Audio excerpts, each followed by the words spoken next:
warahmatullahi wabarakatuh. Alhamdulillahil qail. A'udzu billahi minasy syaithanir rajim. Qul ya ibadiyalladzina asrafu ala anfusihim la taqnatu min rahmatillah. Innallaha yaghfiruz dzunuba jami'a. Innahu huwal ghafurur rahim.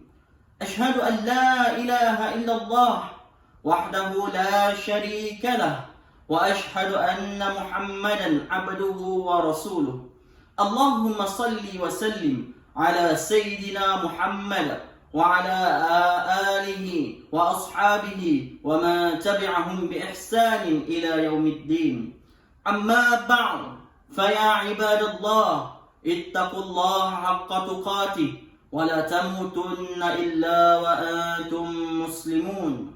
Sidang Jumaat yang dirahmati Allah Subhanahu wa taala. Khatib menyeru, marilah bersama tingkatkan ketakwaan kepada Allah Subhanahu wa taala dengan melaksanakan perintahnya dan menjauhi segala larangannya. Sesungguhnya ummah yang bertakwa akan memperoleh kemenangan di dunia dan di akhirat. Nikmat Islam dan iman yang dikecapi dan dinikmati hari ini seharusnya kita syukuri dengan memperbanyakkan ibadah dan takwa bagi memperkukuhkan hubungan kita dengan Allah Subhanahu wa taala serta memperbaiki hubungan kita sesama manusia. Firman Allah Subhanahu wa taala dalam surah Al-Baqarah ayat 103. A'udzu billahi minasy syaithanir rajim. Walau annahum amanu wattaqaw lamathubatun min 'indillahi khair law kanu ya'lamun. Maksudnya, sesungguhnya kalau mereka beriman dan bertakwa, niscaya mereka akan mendapat pahala, dan sesungguhnya pahala dari sisi Allah Subhanahu wa taala adalah lebih baik kalau mereka mengetahuinya. Mimbar hari ini akan membicarakan khutbah yang bertajuk Pemangkin Ummah Sejahtera. Sidang jemaah yang dimuliakan, pembangunan ummah yang direalisasikan pada hari ini adalah hasil perjuangan baginda Rasulullah sallallahu alaihi wasallam serta para pejuang terdahulu.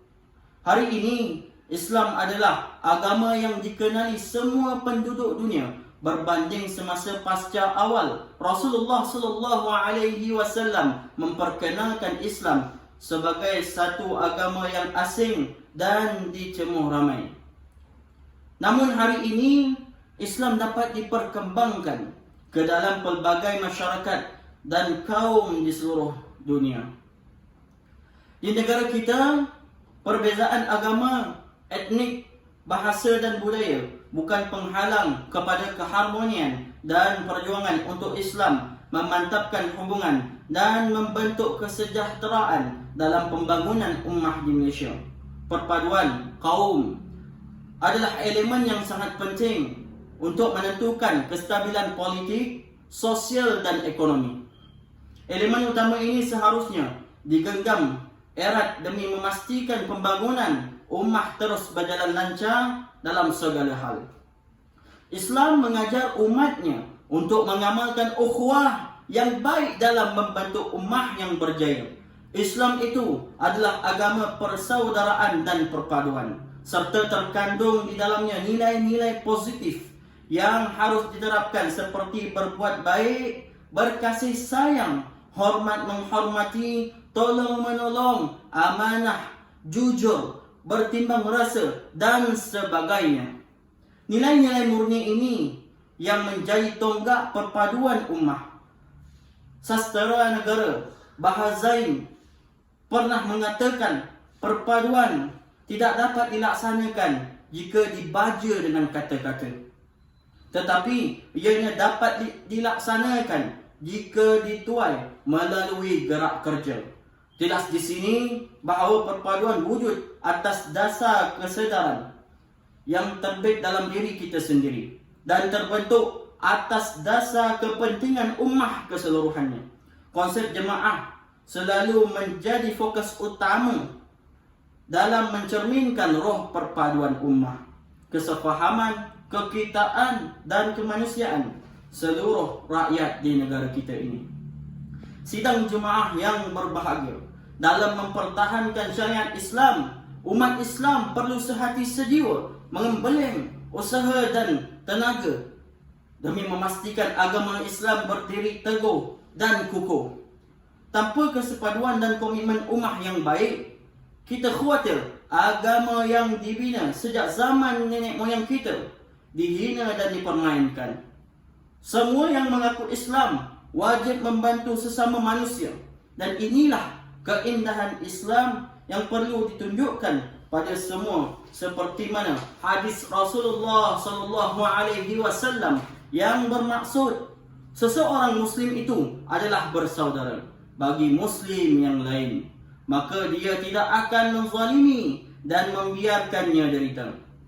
Sidang jemaah yang dirahmati Allah Subhanahu wa taala, berhemahlah dalam setiap pergaulan dan perlakuan kita.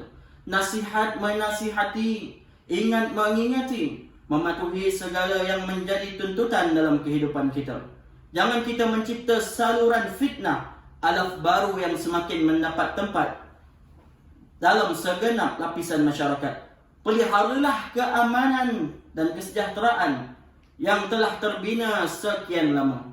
Janganlah sesekali kita menyalakan api kebencian demi melepaskan benak geram yang terbuku di hati, sehingga menyebabkan perpecahan ummah dalam membentuk Islam yang berjaya pada hari ini. Dr. Yusuf Al-Qardawi dalam bukunya yang bertajuk Fiqh Al-Ikhtilaf telah menyatakan bahawa sunnah nabawiyah telah mengajak kita semua dalam kehidupan berjemaah dan persatuan, serta mengajak kepada ukhuwah dan mahabbah, yakni persaudaraan dan kasih sayang. Daripada Ibnu Umar radhiyallahu anhu, katanya, Umar telah menyampaikan khutbah kepada kami di sebuah tempat yang bernama Al-Jabiyah, lalu berkata, "Wahai manusia, aku berdiri di hadapan kamu menggantikan kedudukan Rasulullah sallallahu alaihi wasallam antara kita. Baginda bersabda, aku wasiatkan kepada kamu agar mengikuti para sahabatku. Kemudian generasi yang berikutnya,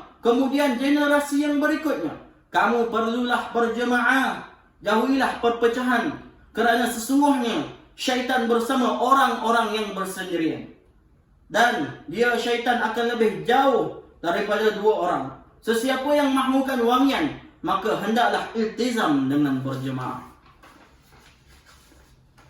Kesimpulan khutbah hari ini menekankan kepada kita mengenai yang pertama, Islam adalah agama perpaduan, cinta kepada jemaah dan mengajak kepada ukhuwah dan mahabbah. Yang kedua, perpaduan adalah faktor yang penting demi memastikan Islam terus berkembang. Yang ketiga, hidupkanlah roh perpaduan, kesefahaman, kekitaan dan kesatuan agar ummah mampu berdiri teguh dan utuh di persada dunia. Yang keempat, Islam menuntut umatnya membentuk ummah yang bermuafakat dan berjemaah dalam mempertahankan kebenaran dan keutuhan agama, bangsa dan negara. Mengakhiri khutbah hari ini, mimbar menyeru, marilah bersama-sama kita mengukuhkan silaturahim sesama ummah. Mudah-mudahan kebajikan yang kita amalkan menyatukan dan mendekatkan diri kita dengan Allah Subhanahu wa taala. Barakallahu li wa lakum fil Qur'anil azim wa nafa'ani wa iyyakum bima fihi minal ayati wadh-dhikril hakim wa taqabbala minni wa minkum tilawatah innahu huwas samiul alim. Aqulu qawli hadha wa astaghfirullahal azim li wa lakum wa lisairil muslimina wal muslimat wal mu'minina wal mu'minat fastaghfiruhu faya fawzal mustaghfirin wa ya najatat taibin. Wabillahi taufiq wal hidayah. Assalamualaikum warahmatullahi wabarakatuh.